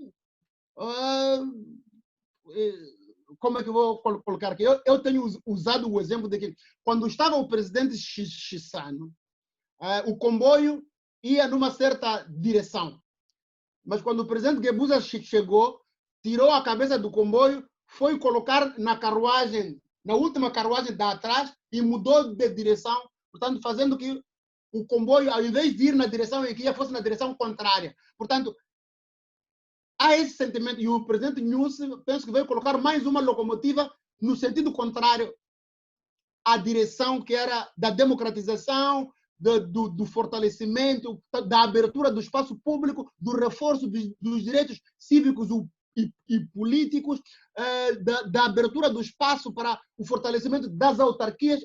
Quer dizer, a frustração que eu tenho é a seguinte, é que começa a ficar claro, e isso preocupa-me, de que em Moçambique, para nós termos um avanço qualitativo de reformas, temos que recorrer à via armada. Ou seja, nós tivemos a nossa independência por causa da luta armada, foram 10 anos. Depois, tivemos a nossa democracia por causa da guerra, 16 anos. Depois, tivemos o reconhecimento do líder da oposição, depois daquilo que eu chamo da guerra dos 18 meses, quando o presidente Dhlakama foi para Satungira. Depois, tivemos a eleição dos governadores, depois da última guerra, que terminou com uma trégua. Quer dizer, nós não podemos continuar com um país em que, para que nós tenhamos a consolidação ou que tenhamos ganhos democráticos, alguém tem que ir ao mato para que o governo ceda para poder... Eu penso que esse é um quadro frustrante. Não é o país com que eu sonhei. Eu sonhei com um país onde se respeitava a opinião contrária. Um país como este, que o IES está a organizar, onde cada um vem com suas ideias, discutimos e depois vamos beber um copo. E não um país onde eu dou um tiro a uma pessoa, que é este país, que o presidente Nyusi criou com a vinda dos esquadrões da morte. Quer dizer, tu tens uma ideia contrária, o adversário dá-te um tiro. O professor Makuyane era comentador na TV, quer dizer, a STV teve que matar um programa de debate público porque já não tinha quem fosse lá debater, porque as pessoas tinham medo. Não é esse país com que eu sonhei. Então, nesse sentido, estou frustrado, sim. Mas também estou frustrado porque eu sinto que, ao nível central, a qualidade dos membros do governo piora de ano para ano. Se nós formos a ver, o governo, alguns se calhar vão dizer que eu sou xissanista, se nós formos a ver a qualidade dos membros do governo do tempo do presidente Chissano, comparando de lá para cá, vem a cair de noite para dia. Nós tínhamos uma primeira-ministra como a Luísa Diogo, tínhamos ministros com que tu podias discutir ideias. Hoje, eu não sei com quem posso discutir ideias neste governo que nós temos aqui. Portanto, são mais comissários políticos do que pessoas com quem se pode falar. Então, isso sim cria-me frustração. Muito obrigado. Muitas questões, mas vamos a uma relacionada com, ou seja, que vem da senhora Paula Afonso. Ela pergunta quais foram as alternativas de subsistência dadas às comunidades locais ao uso do mangal. Sim. Portanto, o que é que nós fizemos? Há um projeto que eu não mencionei, que nós fazemos com a Universidade Técnica de Estocolmo. Portanto, esta universidade manda por ano 2 estudantes que estão a fazer a sua tese de mestrado, vêm cá numa mesma linha das mudanças climáticas, que é, eles fazem estudos que depois usam nas suas teses para sobre a qualidade do nosso lixo, nossos resíduos sólidos e o potencial que lá existe para transformar os resíduos sólidos em biogás. Portanto, o objetivo último disso é nós, portanto, introduzirmos a questão da transformação dos resíduos sólidos em biogás para, portanto, para cozinha ou para outros fins. Portanto, como forma de fazer com que as populações deixem de cortar o mangal para carvão e para construir suas casas. Mas também na questão das casas, nós trabalhamos com a UN Habitat e com a Visão Mundial, e eles trouxeram novas técnicas de construção de casas utilizando material local para que as populações deixem de cortar o mangal. Portanto, esses foram os 2 subprojetos que nós temos estado a implementar como alternativa ao uso do mangal, quer para a construção das casas, quer para a construção, ou quer para a cozinha. E nós, para isso, nesse processo de ensino da população, construímos 10 casas resilientes, chamamos-las assim, são casas resilientes, que usam material local e são resilientes às mudanças climáticas. Introduzimos ali questões como a altura não é? Do solo, a qualidade das paredes, a forma como as várias ripas se cruzam, etc. Há uma série de técnicas que nós ensinamos, e como eu disse, foi com a UN Habitat e com a Visão Mundial que trouxeram este manancial de conhecimentos e nós, tanto, transmitimos aos nossos munícipes. Muito obrigado. Mais uma questão. Voltando àquela questão do coprodução de serviços, um deles, portanto, eu não sei se percebi bem, mas uma das coisas que nós fazemos na questão da gestão do lixo é que nós temos, como forma também de inclusão de alguns jovens, nós formamos alguns jovens, eles usam aquilo que tem chamado chova, tanto para a recolha de lixo, lixo orgânico, e esse lixo orgânico eles levam para o centro de compostagem, onde depois é transformado em composto. Portanto, esse é um dos serviços públicos que nós damos, em que produzimos com apoio do setor privado ou do setor das ONGs. Muito obrigado. Uma questão da senhora Zélia Menetti. Ela pergunta, ela diz que não entendeu por que não nomeou 50% de mulheres em Quilimane. Bom, isso... a Zélia, eu vou lhe responder em off. Eu tenho o número dela, ela é minha amiga, e eu vou lhe responder em off, se me permitir. Tudo bem. Uma outra questão do senhor Pilal Ezequiel. Quantos municípios são geminados ao de Quilimane? Que estratégias tem e institucionalmente para projetar-se a cooperação internacional, fazendo bypass aos lobbies do governo central? Bom, eu penso que do ponto de vista de exposure, eu penso que o município de Quilimane é o município mais exposto à cooperação internacional. Isso penso que tem a ver com o meu passado e com a minha equipa. Mas nós, nesse momento, em termos de acordos de gemelagem, temos gemelagem formal com 3 municípios, um, como eu disse, da Ilha da Reunião, um município de Blantyre e o outro com o município de Setúbal. Mas, ultimamente, a questão da gemelagem tem estado a passar da moda e muitos municípios preferem a existência de acordos de cooperação técnica em áreas específicas. Porque muitas das vezes assinam-se gemelagem e depois ficam nas gavetas. Portanto, nós trabalhamos, como eu disse, com o município de Lindingo, na Suécia, trabalhamos com o município de Milão, na Itália, com o município de Reggio Emília, também na Itália, trabalhamos com o município de Leiria, em Portugal, Figueira da Foz, e uma série de outros municípios. Portanto, nós, quanto a esse ponto, penso que estamos no caminho certo e temos estado a dar passos gigantescos da consolidação desta área. Muito obrigado. Uma questão do senhor Anerco Maluana diz: ao longo da discussão ficaram claras as fragilidades que impedem que os municípios se apresentem como efetivas agências de prestação de serviços públicos, devido a constrangimentos internos, falta de recursos. Mas a prestação de serviços está igualmente condicionada ao processo de transferência de competências. E pergunta, portanto, na sua experiência como presidente do município, existem serviços nos quais existe capacidade de serem prestados pelo município, mas não o são? Se sim, que constrangimentos se colocam ao processo?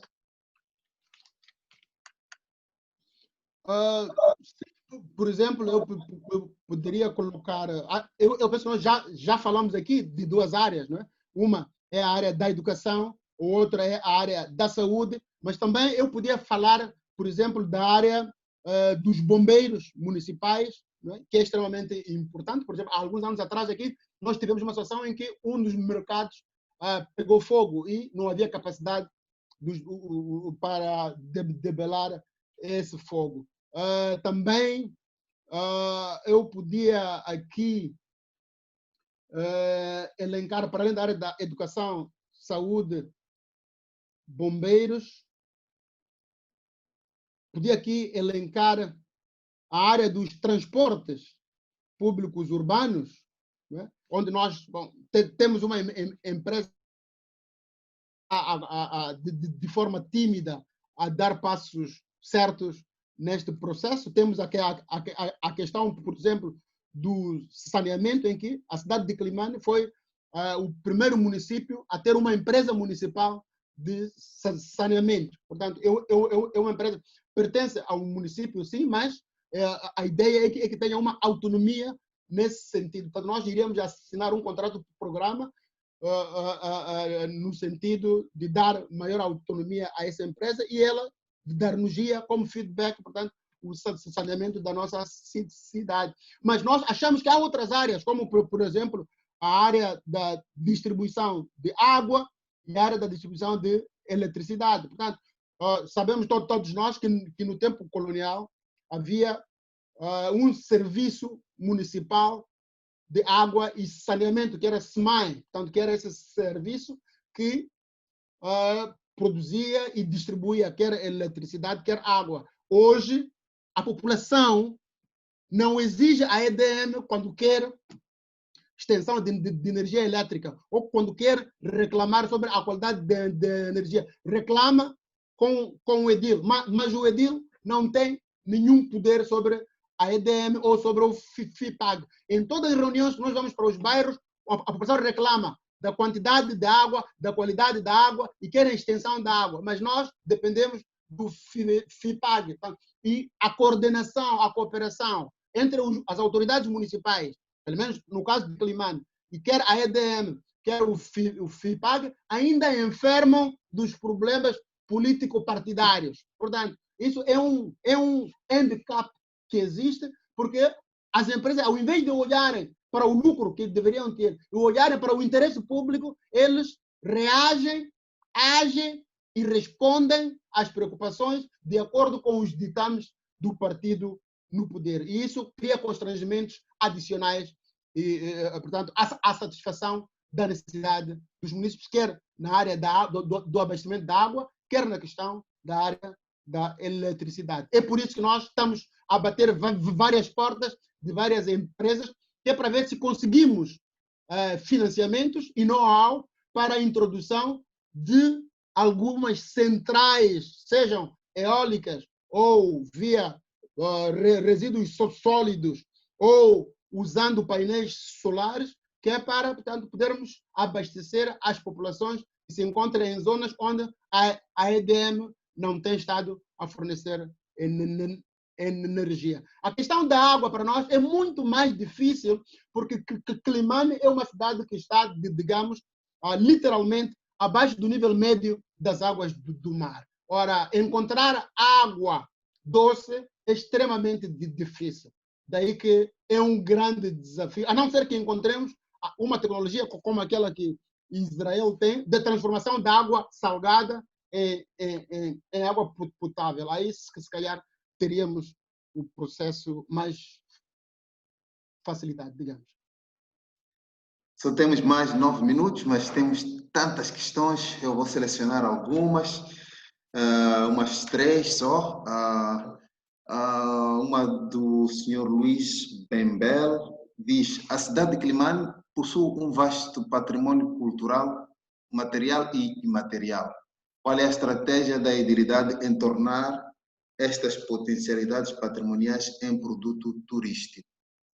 Bom, de facto, como sabe, uma parte nós já estamos a fazer isso. Sabe que Climane é um pequeno Brasil e nós, o nosso carnaval é o melhor carnaval de Moçambique, e durante o carnaval não é só música, nós temos o carnaval das ideias, onde lançamos livros, temos debates, mas também temos, digamos, o carnaval gastronômico, onde há a exibição, a exposição e o consumo portanto, das iguarias gastronômicas que temos, que é a galinha zambesiana, o melhor camarão que existe em Moçambique é de Climane, temos a mucapata, portanto, temos uma variedade de produtos que nós temos oferecido. E a ideia é, por acaso, a criação de mais festivais e de mais oportunidades para que essas potencialidades sejam, portanto, venham a público e possam atrair o turismo. Agora também nós estamos agora a fazer uma revisão ao nosso organograma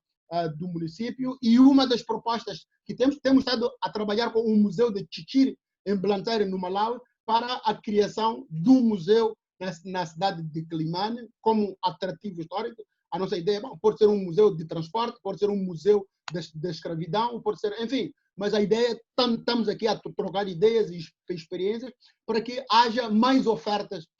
Infelizmente, o Covid veio nos dar uma punhalada nas costas e vários empreendimentos turísticos acabaram fechando e tenho aqui a dizer o apoio que esperávamos das entidades estatais tarda a chegar e espero que quando chegar não encontrem as nossas empresas em coma. Mas temos esperança e, de facto, a ideia que nos é colocada aqui é uma ideia útil. Climane, o nosso sonho é transformar Climane na capital cultural de Moçambique. Eu penso que há condições para tal, há talento para tal. O que nos tem faltado muitas vezes, portanto, é a parte financeira. Existe também o Festival de Zalala, portanto, que, como sabe, a nossa ideia é termos mais um festival, o Festival de Caranguejo, ou o Festival do Camarão, ou o Festival do Pende. Eu penso que muitos de vocês devem estar a acompanhar a última música, Culpado, é o namorado dela. Portanto, é mais um talento que anda aqui nas nossas barcas.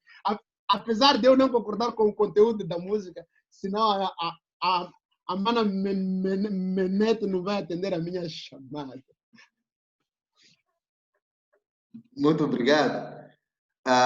Sr. Roberto Bernardo diz: a boa urbanização cria oportunidades para as cidades, permitindo-lhes melhorar o seu desempenho econômico, promover a inclusão social e incentivar padrões de crescimento ambientalmente saudáveis. Climane depara-se com limitação de áreas para a expansão urbana. Que estratégias o município tem para contrariar esta limitação e assegurar uma correta urbanização e dinamizar um desenvolvimento urbano sustentável?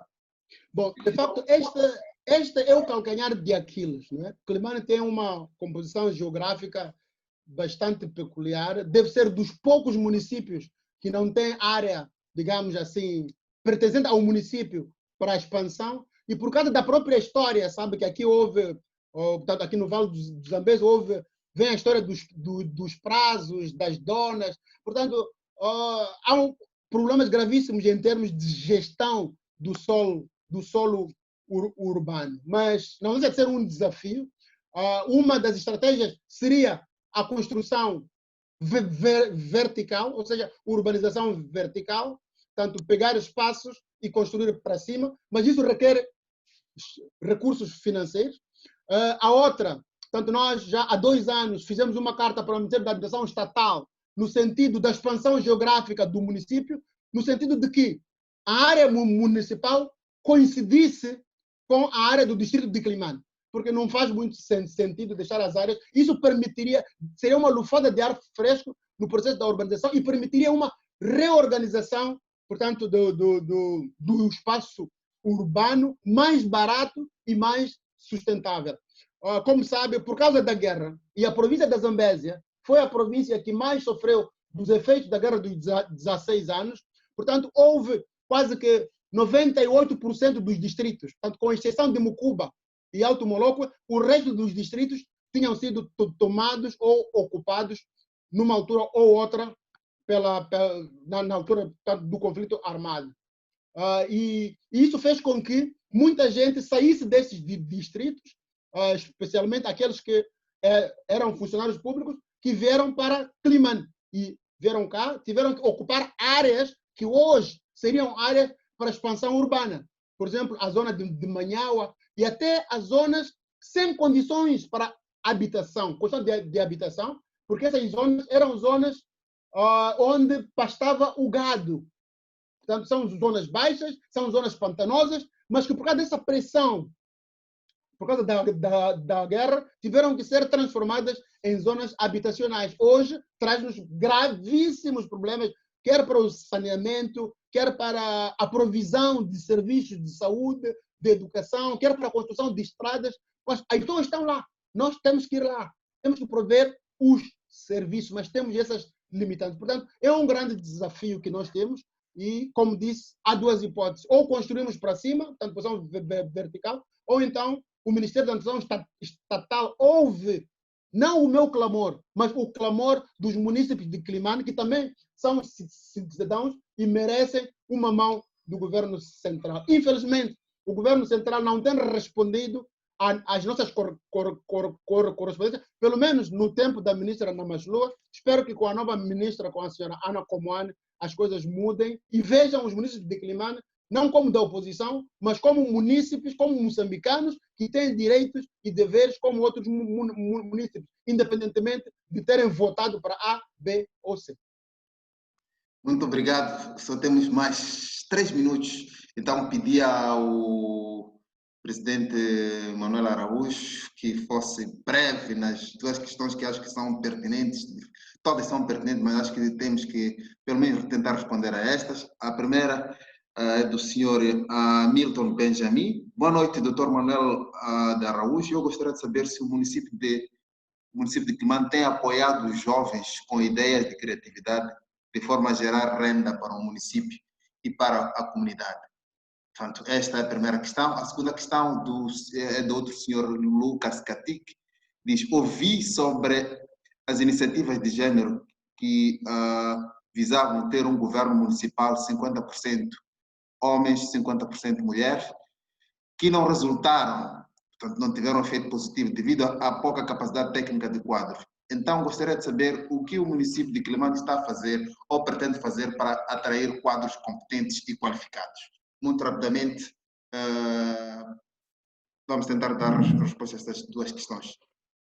Bom, a última questão, essa questão de falta de pessoas competentes, essa resposta é do ouvinte, é do Lucas Catic, não foi minha. A minha resposta foi que iria responder a Zélia Menete em off. Foi o que eu disse. Quanto à questão do Hamilton em termos de renda, como eu disse, nós temos apoiado principalmente, digamos, os taxistas de bicicleta. Nós fizemos uma parceria, por exemplo, com o Moza Banco, onde o Moza Banco deu-nos alguns coletes e outros instrumentos para uma melhor segurança dos taxistas, e a ideia era, em troca, portanto, eles iriam abrir contas, que é para tirá-los, irmos tirando eles da informalidade e abrindo essas contas onde eles depositariam os seus proventos diários. Portanto, eles sairiam gradualmente da informalidade e o município passaria a servir de avalista para que eles pudessem ter acesso a recursos financeiros, a empréstimos bancários. Mas tem sido um processo bastante lento porque as pessoas têm muita desconfiança em relação ao sistema bancário. E também o sistema bancário é extremamente, digamos, elitista, portanto, não deixa com facilidade e não está bastante aberto para esta questão da integração do setor informal. Esta é uma área de grandes desafios, onde nós estamos abertos a acolher ideias, propostas para soluções, porque como o professor Bernard Weimar disse, a juventude é a maioria, as mulheres são a maioria, e isso vê-se. Mesmo quando nós estamos em campanha eleitoral, nós notamos de que, de facto, a maioria ou são mulheres ou são jovens. E aqui tenho que dizer, porque eu, como disse, fiz campanha portanto, numa condição e fiz campanha noutra. Portanto, quando fazia campanha na altura pelo MDM, a maioria das pessoas que me acompanhavam nesse trajeto eram jovens. Enquanto que na Arnamo, a maioria são mulheres. Portanto, era nesse pressuposto que eu tinha avançadas, bom, sendo elas as que mais participam, e mesmo nas atividades de limpeza, ou nas atividades de limpeza, quer da cidade, quer das de drenagens, as mulheres continuam a ser a maioria. São elas que dão a carta. É um fenômeno que eu gostava que as universidades me ajudassem a explicar, a entender, porque para mim é uma novidade, mas a participação das mulheres, a participação política das mulheres na cidade de Quelimane é algo que me surpreende positivamente. Ora, estamos ainda num processo de transformação desse ativo na distribuição, portanto, das oportunidades que existem, quer nos assentos do Parlamento, aliás, do Parlamento Municipal, digamos, da Assembleia Municipal, quer também uma das formas que nós temos usado para empoderar quer as mulheres, quer os jovens, era através do Fundo de Redução à Pobreza. Nós recebíamos anualmente 11 milhões desse fundo e nós tínhamos cotas para as mulheres e cotas para a juventude. E através desses processos, então, desses projetos, desses financiamentos que nós dávamos diretamente aos jovens e às mulheres, nós também dávamos uma formação de literacia financeira, de gestão, porque o nosso objetivo era transformar esses jovens e essas mulheres nas futuras empresárias. E continuamos com esse projeto de acompanhamento, de monitoria dessas mulheres e desses jovens. Muito obrigado, presidente Manuel de Araújo, pela excelente conversa que tivemos hoje. Muito obrigado ao professor Dr. Bernard Weimar, professor Dr. Manuel Barroso e professor Dr. Egídio Guambe, pelas questões colocadas ao presidente do município de Quelimane, que penso que esteve à altura das questões, e também muito obrigado a todos os que estiveram a acompanhar o debate. Só nos resta mesmo 1 minuto para a gente terminar. Muitas questões ficaram por serem colocadas. O que vamos fazer é que vamos encaminhar as questões que ficaram por serem respondidas ao presidente Manuel de Araújo. Talvez tenha uma plataforma ou na sua página de Facebook, pode responder a estas questões. E também vamos partilhar as mesmas questões com os nossos painelistas. Vou dar a palavra muito rapidamente aos nossos painelistas para dizerem uma outra palavra, uma outra coisa, mas o nosso espaço já está, o nosso tempo já está esgotado. Sim. Professor Bernardo Weimar, alguma coisa a dizer? Só quero agradecer. Para mim foi uma aula, é uma atualização daquilo que se passa no Conselho Municipal, nos vários vertentes. Aprendi muito e agradeço. Muito obrigado. Eu que agradeço. Professor Manuel Barroso. Sim, também, muito rápido, agradecer o convite para estar aqui e participar, agradecer a participação do Dr. Manuel de Araújo e também dos meus colegas de painel e pronto, ao IES por organizar este tipo de eventos. Obrigado. Obrigado, professor Manuel Barroso. Professor Egídio Guambe. O mesmo diria, muito obrigado e muita força ao presidente Manuel de Araújo por essas iniciativas que penso que são uma grande experiência e penso que podem inspirar a muitos municípios. Muita força por isso. Muito obrigado. Muito obrigado a todos. Estamos a fechar o nosso webinar de hoje e aproveitamos dizer que teremos um outro webinar no dia 28, na próxima terça-feira, desta feita, sobre o Islã em Moçambique, com a professora Liazat Bonatti. Até a próxima terça-feira. Muito obrigado uma vez mais. Com licença. Eu que agradeço. Muito obrigado pela oportunidade. Obrigado. Obrigado. Obrigado. Boa sorte. Obrigado.